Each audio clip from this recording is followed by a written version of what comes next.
এই সেই পদ্মা সেতুর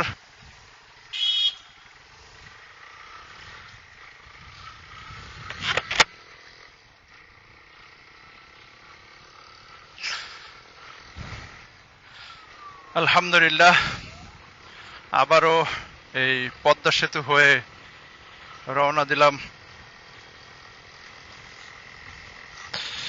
বাইকে আসলে ফুয়েল নেই, যে কোনো সময় একটি দুর্ভোগের সম্মুখীন হতে পারি। তারপরেও আসলে বাইক চালিয়ে যাচ্ছি। এই সেই পদ্মা সেতুর প্রথম পিলারে উঠতে যাব।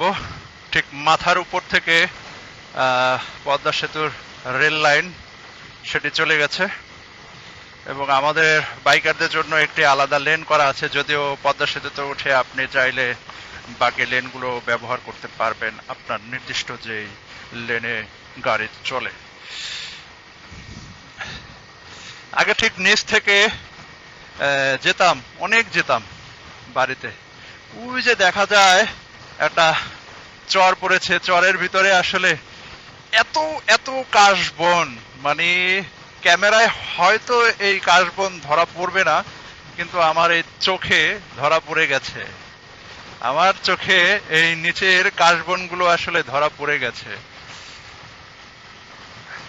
কি কালো ধোঁয়া ছেড়েছে, মানে ও মা, বাতাসে আমার পুরো বাইক এক জায়গা থেকে আরেক জায়গায় ধাক্কিয়ে নিয়ে গেছে। এই সেই স্বপ্নের পদ্মা সেতু আমাদের বরিশালের কিংবা খুলনা বা দক্ষিণ অঞ্চলের মানুষগুলোর। এই পদ্মা সেতু আসলে আমাদের অনেক সময় বাঁচিয়ে দিয়েছে, অনেক।